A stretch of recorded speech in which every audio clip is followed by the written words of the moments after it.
Hello and a warm welcome to the Irish Angle. As usual on this show, we're going to look back at all the things that happened in the last week in Irish racing and abroad. Emma Nagle and Johnny Ward are here with me. Welcome, guys. Thanks. And now Morning, Vinny. we'll start off with the big stuff from last weekend, which was Punchestown. The John Durkan Memorial is obviously the big talking point from everyone. Fantastic renewal of the race. Emma, what did you make of it? I suppose, getting the declarations in. You were saying this could be a kind of a legendary chase, and to be fair, like thinking back, I don't know, can I remember a more exciting staying chase? Like the field that lined up, like you had the young horses taking on the old boys, like Faster, Slow, and Galloping Des Champs. They've served us up plenty of treats over the last year or two, and to be honest, I doubted the novices coming into the race. I didn't think they could live with the likes of a Faster, Slower, Galloping Des Champs on their first go. Like it looked like a really stiff ask, but the JP McManus pair came to the fore, and like it just kind of sets us up for such an exciting kind of Gold Cup division going down the line, and where they all go next. Like it kind of probably looks like they'll all go back for the Savills at Leopardstown, which will be another treat. But like it was a brilliant race. Like just watching it, I thought Galloping Des Champs maybe probably ran one of his best ever races in the John Durkan. Like he often gets beaten it, but he put up some performance. Like he showed the kind of fire is still there. He'd be back for a third Gold Cup, no doubt. Faster, Slow, again, I thought he jumped well, probably just blew up a small bit, but like Fact to File, I had my doubts about him stepping into this company, but he proved he has all the class. And Spillane Tower for Jimmy Mangan as well. I'd say there wasn't too many people who weren't roaring him home. I thought he was going to get up. It would have been brilliant. But yeah, sets us up for, like, it could be a really, really, really memorable Gold Cup division this year. I don't know, can I ever remember one any stronger? No, I don't think I can, to be honest with you either. And I'm around a little bit longer than you. Yeah, I thought it was a fantastic race. There's so many things to take out of it, obviously. As you say, Galloping Des Champs, he did himself no harm with the run. I think it's as good a run as we've seen on a comeback performance from him over the years. And there's no doubt he's still a major contender to win his third Gold Cup in a row. But having said that, there's serious opposition this year, Johnny. There is, and like as Emma says, like the two horses coming out of novice company to fight out the finish. I mean, and if you went racing yesterday, Vinny, like Fact to File, I think I thought he was way too short in the betting when they opened up around 9.45 to 2. I didn't make him favourite in the race because like he had to prove that he was up to this. But if you went racing yesterday, you could back him at 5-1 in the ring, maybe even bigger, and you could rock up and back Spillane Tower at roughly 25-1 each way. Two horses that you could make a case for. I thought Faster or Slow was ridiculously short. Like I couldn't get over. I was traveling yesterday, coming down to Kerry today, and I kind of I reacted to the market as it opened up sort of 10 minutes before the off, and I couldn't believe the difference in Faster or Slow's price and Galloping Des Champs, even over the trip. Faster Slow, ridden by Derek O'Connor, obviously for the first time. Like to be backing him at 11-8, 6-4 in a race like that, I thought he was incredibly short. Now he ran okay, but the two horses that came to the fore, the two JP horses, what really impressed me was Fact to File's like his attitude off the last. I mean, Spillane Tower, we did I think an off the ball with Jane Mangan on Friday, and the impression Jane left on him was that he wouldn't either run a bit. So like he ran an absolute blinder, and even the other walk in the park in the race that JP has, I know the way you're thinking, he actually shaped a bit better than his 36 length defeat would suggest. But it was a cracking race, and like I thought the value at the price was Galloping Des Champs, and for all that he was sort of just not quick enough over the trip, as Emma says, he ran very, very well, and this just sets us up for an unbelievable season in the stay and chase department. Yeah, no, obviously, look, they were all having their first run of the season, so you have to take that with a little bit of pinch of salt, how fit they all actually were going into it. Plus, it was 6.5 furlongs shorter than they're going to be facing in the Gold Cup. Plus, they were going the wrong way around. So it's very hard to put too much into it, but there's obviously been serious reaction in the anti-post market following it. So we now have Fact to File is generally 5-2 to win the Gold Cup. You have 4-1 Galloping Des Champs. You have 10-1 Spillane Tower and 12-1 Faster Slow. Is there value in there somewhere, Emma? I think it's a massive overreaction to Galloping Des Champs run. I wouldn't have pushed his odds out at all for the Gold Cup. Like I think it'll set him up lovely for the rest of the season. I can see the key, like Fact to File. I think Fact to File, Galloping Des Champs probably should be joint favourite. Like I agree with Johnny completely. Maybe the question mark people might have had about Fact to File, I suppose he's never really been put under serious pressure. in a finish, and his attitude was brilliant when Splan's Tower came to him. But like, I for one, and I'm definitely not alone in thinking, if they all rocked back up to the Savills Chase at Christmas, I would definitely be back in Galloping Des Champs. So yeah, I think he went out to 5-1. I think immediately after the race into 4-1 now. He looks like value, and it's probably something you couldn't say for the last 2 years about Galloping Des Champs and a Gold Cup. But I actually did a poll on Twitter last night, and I don't know, was there 300 or 400 odd votes, and like the majority, I think there was over 50% thought Galloping Des Champs would win the rematch at Christmas. So you'd have to say 4-1 about Galloping Des Champs doesn't look too bad value. Yeah, I think though, Vinny, like you have to say, like he has new kids on the block now taking them on. Like the two of them, like to have their first start in that company and to travel all over Galloping Des Champs come the last, the two of them, even over a trip that short. Like I have to say now, I'd be surprised if he could back up his Gold Cup kind of heroics this season with even Gavin's horse. Like I wouldn't be ruling him out at all in the Gold Cup come. And for me, Galloping Des Champs, I'd feel he's vulnerable now at this stage. And it's very, very hard for staying chasers to keep going year after year. I don't know. He still showed that fire though, didn't he? Like even he hit a massive jump at the second last. I'd say he was just outpaced, and like there isn't many horses in training stay as strong as he is. Like Factofoil, Splan's Tower, they're obviously really classy horses, but like 3 Mile 2 around Cheltenham is a totally different question. And we know Galloping Des Champs does it, but they still have to answer that question mark, I suppose, don't they? Yeah. Fast or Slow has to answer that question mark as well after last year. But you'd like to think he could be a bit of value in this still, couldn't he? 12-1. We know he's a fair horse. He's beaten Galloping Des Champs many a times in the past as well. Anyway, that's that one out of the way. The Morgiana hurdle. Obviously, that was a bit of a shock in the results, but more so a bit of a surprise, I suppose, on the morning of the race. We found out Lossiemouth had stood on a stone and had a stone bruise. Very disappointing for all concerned, no doubt. But the race itself, nice result, Emma.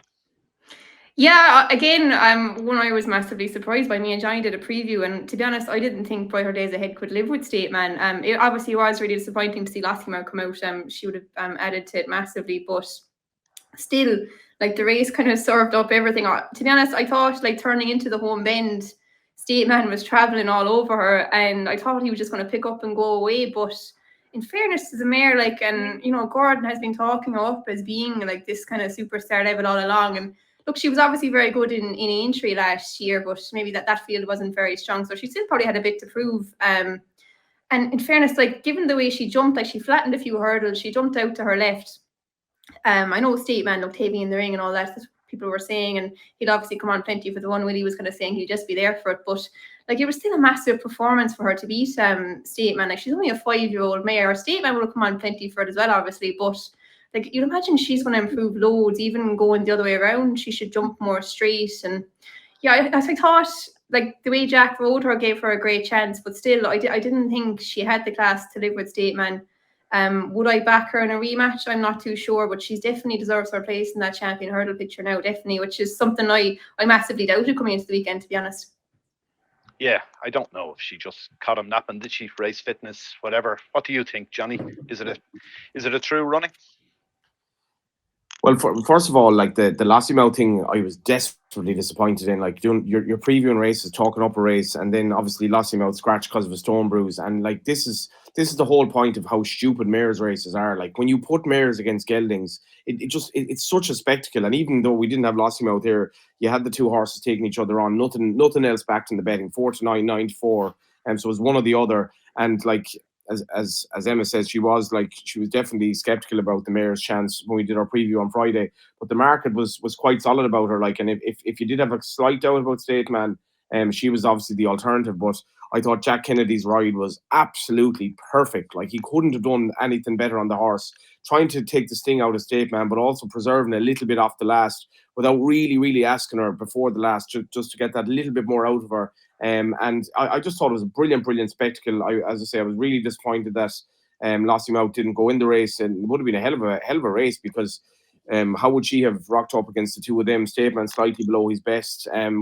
We'll see, but I think the race just really proved to me like how ridiculous these mares races are at Cheltenham, because we don't need mares running against mares only. We need them running against geldings. And like I'd say, the atmosphere was electric when they jumped the last, and the mare was getting back up and taking on the gelding here. And I just thought it was a hell of a performance considering her age. The only time I backed her in my entire life, of course, is at Cheltenham. But there you go. She certainly put that behind her now, and I wouldn't be like, considering her inexperience, I wouldn't be confident State Man will beat her the next time, to be honest. No, and we're looking at the reaction again from the anti-post point of view for the champion hurdle is astonishing in my view. First off, the one that didn't run goes favourite. Lossiemouth, 9-4 Lossiemouth. You can have 7-2 Stateman, which doesn't look much value to me. 9-2 Constitution Hill, which could either be the greatest price in the history of racing or the worst price ever, depending on which side of the camp you're in there. 6-1 Sergino, after a gallop last week, goes into whatever, close fourth favourite in the race. Brighter Days Ahead is 7-1. And then you have Mystical Power, who's due to face Sergino at the weekend, is 10-1. What about that, Emma? What do you make of that anti-post betting on the champion hurdle? Yeah, I suppose strange to see a horse who didn't run go into favourite Lossiemouth. Look, I suppose probably the thinking is Lossiemouth will be a bit ahead of Brighter Days Ahead. And look, I definitely wouldn't be ruling Stateman out of it. The only question about Stateman is, his record at Cheltenham. I know he won a champion hurdle last year, but he definitely was a little bit below his best. Maybe he just doesn't really love the track that much. So Lossiemouth, one who we know who loves it. I think you'd have to be mad to be back in Constitution Hill after he's galloped during the week. It's kind of like there's so many questions about him now. Like Nicky was saying, like he may never recover from this illness. I think there was another positive update this morning now, which might give people a bit more hope. But right, that's actually changed since the podcast started. Sorry, just have one coming through on Twitter here now. There's like a written out statement on something, but no, I don't know. I couldn't back him anyway, no matter what price he was. Like there's serious doubts he'd even make the race. What I can't understand is how is Sergino a shorter price than Brighter Days Ahead for the champion hurdle? Like Sergino, we only saw him won 3 times last year. Obviously, he was a brilliant juvenile, but like it's off the back of a gallop with Constitution Hill, where Constitution Hill ended up being lame after it. Maybe he'll go out and win the fighting fifth, but like Brighter Days Ahead has kind of proven herself against last year's champion hurdler now on the race course. So I think it's a bit disrespectful to her to have her 8-1 when Sergino is 6s. Yeah. You've got a horse that beats a lame horse in a gallop, goes 6-1 to win the champion hurdle. And you have another one that's at home with a stone bruise and goes favourite, 9-4. Do the forecast, Vinny. Do the forecast. It could be the forecast. Yeah, the stone bruise against the one that beats the lame horse. Maybe you're right, or maybe even the lame horse will come back into it. The other big thing, of course, at Punchestown last weekend was Ballyburn winning over fences for the first time. Very impressive, Emma, but sure, beat nothing, I suppose. Oh, he did. Yeah, I don't know. I think to count, like I was actually like people were kind of maybe cribbing he's jumping a little bit, but like I thought like coming down, obviously he went out and made his own run, and look, he jumped well. Like he maybe was a little bit too long in the air if you're being really critical of him. But I thought Capo isn't a bad horse. So like this is a horse who beat Ashdale Bob off level weights over hurdles last year as an novice. Like he's rated mid 140s, I think, over hurdles. And he tried to go with Ballyburn and he absolutely died a death trying to do it. And like you'd imagine, like given the way Willies were running all weekend, Ballyburn was kind of only just about fit enough to run. Like he's obviously shortened for the Arkle, which is probably consequence of Sergino going champion hurdling as well. But I don't think you can really take away from that performance. I think the Capo in behind was a decent horse. So Castle de Mott was one they were kind of, weren't they pumping him up for, was it a Betfair hurdle or something last year? So I don't think he didn't beat like wooden planks in behind him or anything. I thought it was a good performance, and I just thought the way De Capo kind of really paid the consequence of trying to go with him kind of showed how well Ballyburn ran, I thought. I'm the same, Vinny. Yeah, we started off. We have a little WhatsApp group like where, what do we call it, the cost of punting crisis, and we decided that this weekend from every Saturday on we're going to put up like we'll all pick a horse or a football team and put into an accum. And my first bet was D Capo to finish in the first 4, and he went from like 8 to 11 into 4 to 9. He absolutely fell over the line in 4th. He was legless trying to go after Ballyburn, and I was looking at. So I think it was the first leg of the accumulator. I was like, is De Capo going to finish 4th here? But I was looking at Ballyburn, and Ballyburn was like he was literally just like having a jog. It was amazing performance, I thought. Yeah, no, he's obviously very, very good, isn't he? We saw it over hurdles last year. I see he's still entered in the Hatton's Grace, of course, this weekend, which would be interesting if he turned up there as well. He could probably win. We might need him in it. Looking at the field, it's going to be tiny, I'd say, is it? Yeah, that's the problem, isn't it? We'll talk about that maybe in a few minutes. Just the other one thing from last weekend, of course, was the 3-runner race. Gordon Elliott having 3 runners and all owned by Gigginstown. What did you make of that, Johnny? It turned out it was a fine race in the end, that we got a very close finish to it, a short head between the main two that were the fancy two of Gordon's. But that could be a worry going forward. Could have seen races like that. Yeah, well, like we spoke, myself and Emma spoke about this at length. There were 2 points that I wanted to make about the race. 3 horses were all bought out of points by Gigginstown. I was actually thinking about this at the weekend. John Joe had a good winner in Britain on Saturday, and he was talking about the horse afterwards, that after he'd won a point, he said he was so drilled that he had to ease off him. And I'm like, what are points? What purpose are they actually serving now? Like, why would you train a horse to be at 100% to win a 4-year-old point to point, when he should be like having 5, 6, 7, 8 seasons as a jumps horse? Like, so the whole point to point thing for me, I'm just not sure what purpose it serves anymore, apart from putting all of the horses concentrated into like 2 or 3 different owners. So Gigginstown bought the 3 horses here, all bought from point to points for 730 sterling. They were all sterling. And they fought out this race, which was 21 grand for the winner. Like, it's terrible prize money. But the one thing about Gigginstown, I've said this a million times, you can always trust that the horse will be trying. You could back the 3rd string in this race and be confident that he was going to run his race, or would be all out to run his race anyway. And I actually fancied the runner up myself, but it was I thought it was a very worrying race in terms of where jumps racing is in this country. Maybe it was a bit of an outlier, but like as I said, Emma was saying, like, the prize money back to 4th, if you wanted to enter a horse speculatively, was so bad. Like, a race of this nature, like with the amount of money spent in these horses out of point to points, and they're fighting out for just over 20 grand. I mean, that wouldn't pay your year's training fees after you take away the deductions afterwards. So yeah, I thought it was quite alarming, to be honest. Yeah, I thought the prize money was the massive thing in that as well. We were kind of saying it on Friday, but like, you know, if you had a horse there, a novice chaser who would have realistically no chance in the race, but you'd say, oh, I'll tip around and pick up a bit of prize money in a grade 2 chase.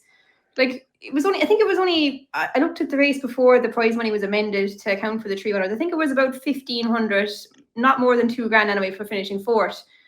I mean, like, just take, for example, like, you've a novice chaser. We have a novice chaser, Noble Talent. Like, he would have been lapped in that race, but like, he was in a handicap chase in Cork on Sunday, and he would have got nearly the exact same prize money for finishing 4th in that handicap chase, and, you know, probably ran a nicer race for him going forward. So like, why would you bother putting a horse into it unless you had a realistic chance of winning it?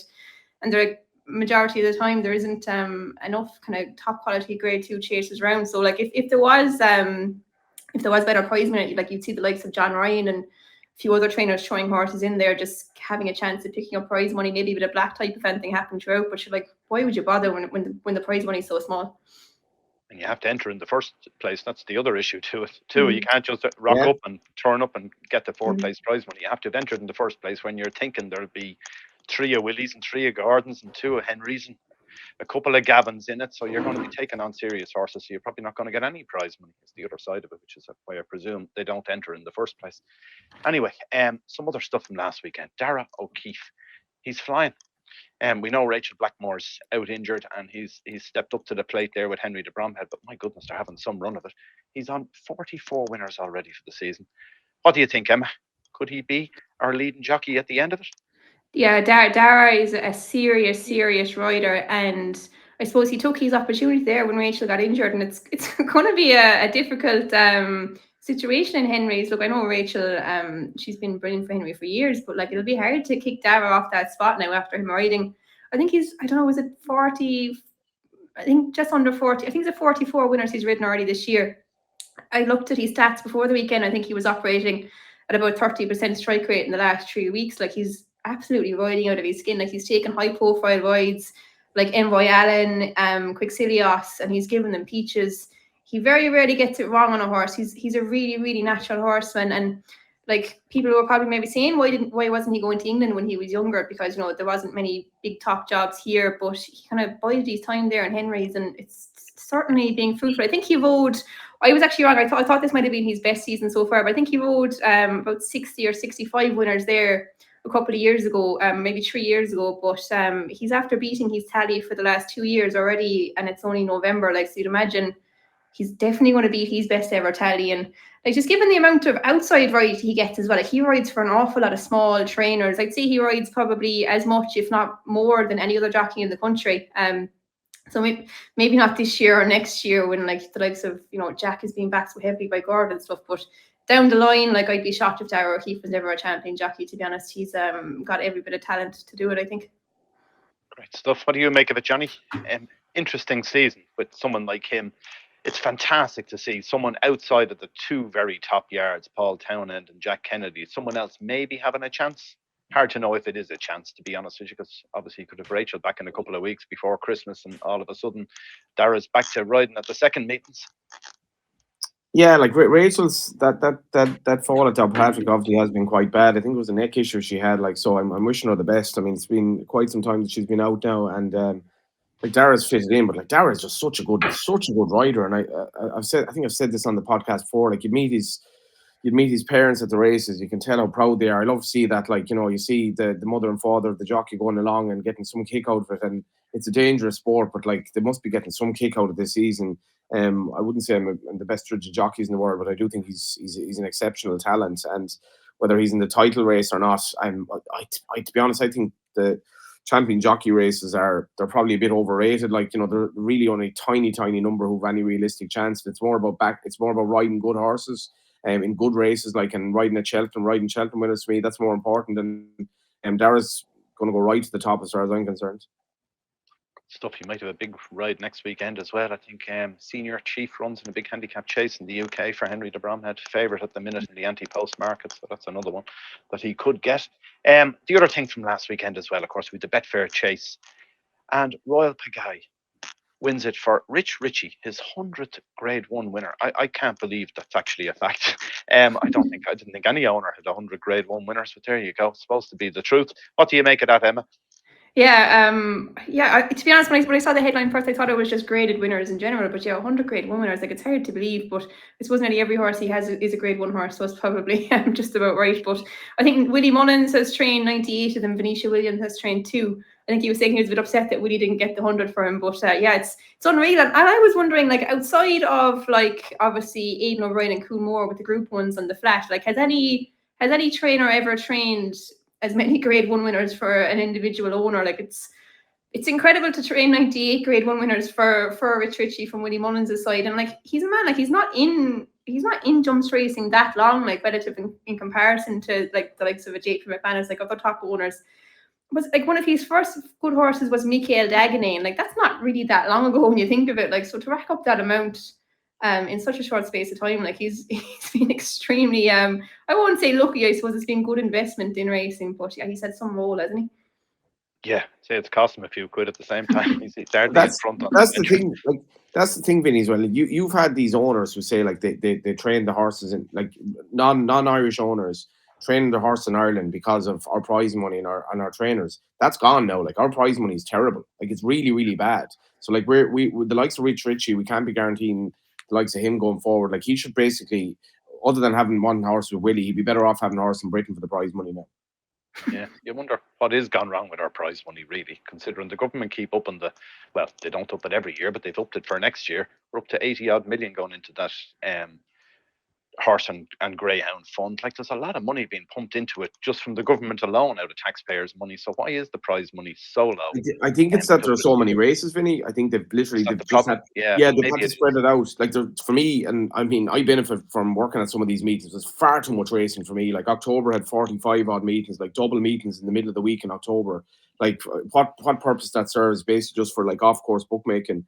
And like, prize money is going to be a big issue going forward. Like, and I'm hearing really, really alarming things about, like, the money that's been wagered on racing in Britain, which will have a knock-on effect on each racecourse here, because the media rights agreement is per racecourse going forward. And in the next few years, I wouldn't be at all surprised if we racecourse closures because of turnover. But our prize money, considering the government backs half it, is very, very bad. Yeah. Anyway, another thing from last week, the Japan Cup took place, and Augustus Rodin ran it. Didn't run that well, but didn't run too badly. Finished 8th, I think, of 14 runners in it. But that was his last run. He's going to be retired now to stud. And 15,000 people waited around to say goodbye to him. I still can't believe that happened either. Another thing that shocked me from last week. like if he was running in Ireland, for argument's sake, or if he was turning up somewhere today to go off to stud, would we have 15 people there to see him? What do you make of this, Johnny? The Japanese, they seem to be absolutely crazy about the race. Yeah, like I suppose, like the more you travel around the world now, you know, the more you've realized like we're all becoming slightly the same. We're all on the phone, you know, and we're all online, and we're all like, you know, it's globalization, yada yada. But then you see something like this, and you're like, the Japanese are still a totally different breed to us in terms of their love for racing. Like Irish people, we probably do love horses, but like we still kind of couldn't be arsed going to watch them. Like, see, the Stars couldn't get 10,000 when he rocked up. He's only 3-year-old start in Ireland at Leopardstown. They couldn't get 10,000 there.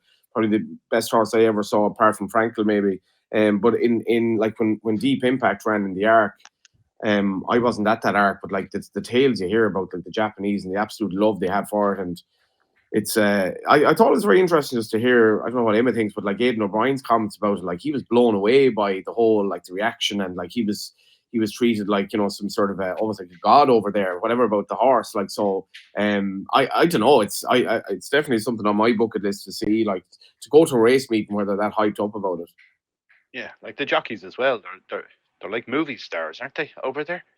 Tom Marquand, I saw him, and he's got a huge following over there. I remember even Fran Berry rode out there at one stage, and he's still got fans out there, and that's from what, 20 years ago or something. It's astonishing stuff. I don't know how there's such a disconnect between us and the Japanese, and probably the people in Hong Kong as well, and other countries too, with the racing. They see it as in a completely different way to what we see it. We just see it as I suppose, a vehicle to gamble is what it is, more so than anything else here. Whereas out there, it doesn't seem to be that at all.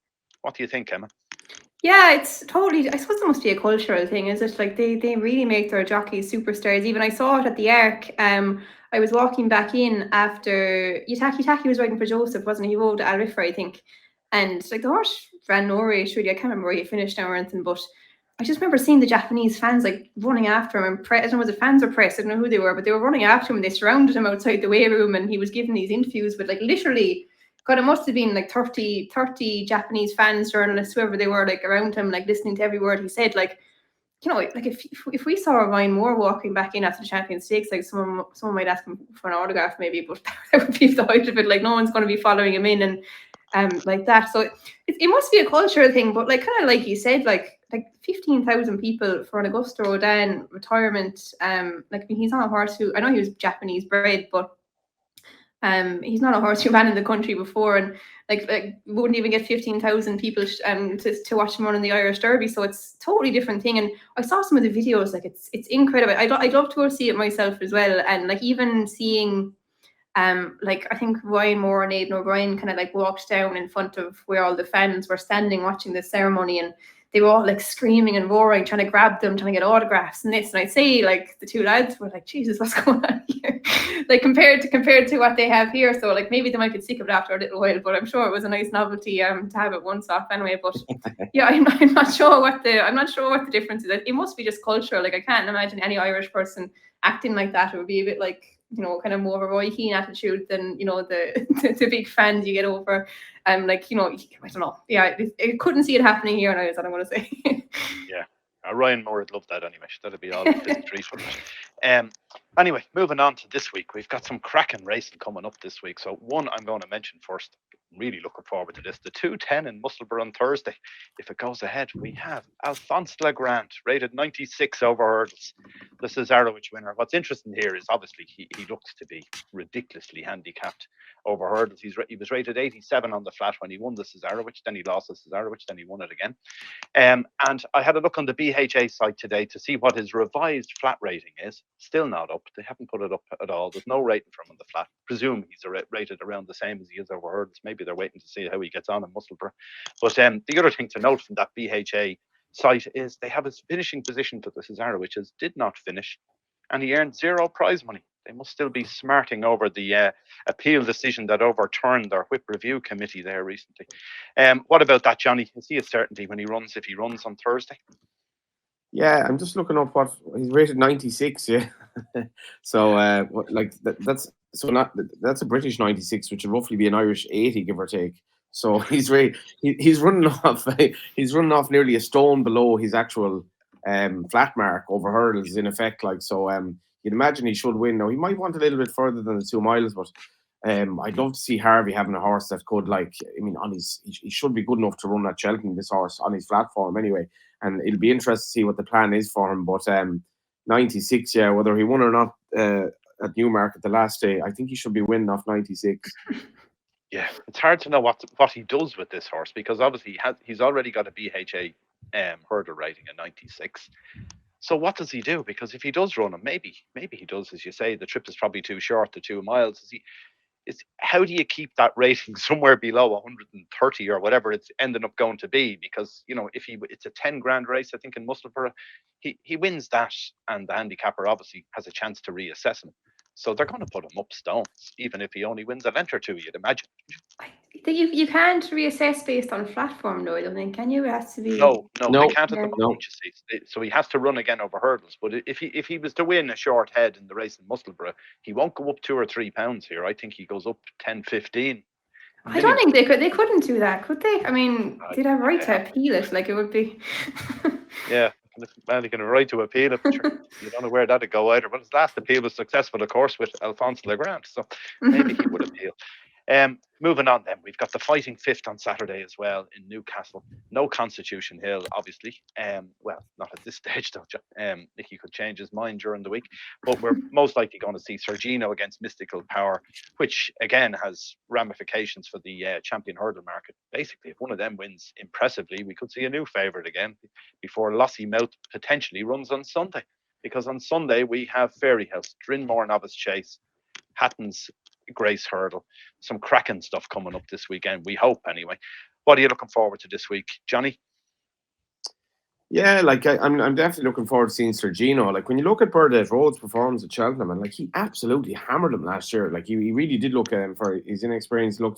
He looked a bit of a machine. I mean, the Constitution Hill thing, Vinny, like, on the Racing Post now, and the headline. I mean, the Racing Post had a headline not that long ago. Our experts, would you back or would you not back Constitution Hill at 7-4 for the champion hurdle? And this was in, like, what, October or something. I was like, there'll be a million twister turns between now and Cheltenham. And now it's Christmas hurdle looks realistic, quote unquote, for Constitution Hill after a minor setback. So I don't know where we're going with Constitution Hill, but I'm very much looking forward to seeing Sergino. As you said, the champion hurdle market's been pretty mad of late, but he looks like he could be an incredible talent. I saw a very good tweet there this morning about Nicky's update, saying Nicky has said it's all systems go for Christmas, but he didn't specify which Christmas for Constitution Hill. It could be Christmas 2025 or 6, I'd say, before we see him out again. Yeah. I'd say there's never been more words written about a horse that didn't run at this stage. I'd say for every run, he's had about 1 million words written about him. So hopefully we will see him again, but we'll see what happens there. The other one then, of course, is the Drinmore Novice Chase the weekend, which is always a cracking race. I see Gordon has 16 entries and Willie has 1, which kind of makes you wonder where we are with all of this at the moment, because Gordon is flying. He's got them going on all cylinders at the minute, and Willie is still only finding his feet with the season, I suppose. And then the other one is that Hatton's Grace, Teahupoo. If Teahupoo, which will turn up, if Teahupoo wins the Hatton's Grace, be only the 3rd winner of the race in 9 years, because we had Apple's Jade won it 3 times, then Honeysuckle 3 times. Teahupoo is also going for the hat trick. That could end up being a very small race, Emma, could it? It could be a tiny field. I was only looking at it there this morning. I think there's 11 entered, but like, if Lossiemouth doesn't turn up, I know she had the stone bruise at the weekend, like, so like, if she doesn't recover in time for that, like, it could be just Chitawa, Teahupoo, Maxim, and Beacon Age. Like, that wouldn't be much of a Hatton's Grace, would it? Like, obviously Lossiemouth versus Teahupoo would be a good contest, like, no matter if they were the only 2 in the race, because the rest of them look like they'll just be farther anyway. Like, I think the majority of the entries, like Langardin's in there as well, but I think he's in to run in Newbury on Friday as well. I think he's favoured for that race, so he's probably more than likely to go for that one. So could be a really, really bad race if Lossiemouth doesn't turn up. So going to Willie Mullins is on Wednesday for a stable tour, so we'll be kind of keeping an eagle eye out for her to see how she'll be back in time. Asking for an update on Constitution Hill. Yeah. Now we'll move on. Last thing, a horse to follow that you saw last week, something that took your eye. I'll start off with one. It's probably not in the keeping with what we've been discussing about all the national hunt racing, but a horse on the flat, a 2-year-old of Dermot Wells that ran in Dundalk on Friday, called Purview, a Kingman colt out of a Sea to Stars mare won a mile maiden as it liked, and I think this could be very good, like really good. There was a lot of word of it beforehand. Chris Hayes is singing about the horse. He thinks I really does think a lot of him, and they're talking about Derby trials early next year and everything else. So he could be a real horse to follow for the classic season. Purview, stick it in your tracker. Right, Emma, what caught your eye? I thought there was two really good bumper winners in Punchestown. Gordon's might be the obvious one, but I was really taken by John McConnell's one on Saturday. Heads up, blue Brazil gelding. It was his third go in bumpers now, so I'm not sure is he going to be any kind of a superstar, but he stepped up massively. Like he made all, and he really put them all to the sword. Gordon had a favourite, and as well, he really struggled to go with him. He's only a 4-year-old now. I think John McConnell was kind of talking about maybe putting him away and possibly going for another bumper in the spring, but I just really like the way he galloped through the soft ground in Punchestown, and yeah, he looked to have a really good attitude. And like, I think did he win the race by 20 or 25 lengths? Like you don't see it too often in bumpers, so I'd say he could have a fair engine. He looks to be going in the right way as well. Good stuff. And Johnny, what have you got for us? That was mine as well. Like, you know, the favourite obviously bombed, but and as Emma said, it wasn't his debut or whatever, but like he's by Blue Brazil, who is the sire of Constitution Hill, and I thought it was an unbelievable performance, just how strong he was at the end of his race. And John McConnell has a very, very exciting prospect on his hands. It'll be interesting to see where he goes next. Great stuff. Well, that's it for this week. We'll be back next week with lots more to talk about. We know that already, even before we start. So if you are having a bet this week, make sure you gamble responsibly and do subscribe to our channel if you haven't already. It makes a big difference to us if you're a subscriber, because we can let you know when we have video shows coming out and you can catch them at the right time. All right, thanks for watching, and we'll see you all again next week. Bye for now.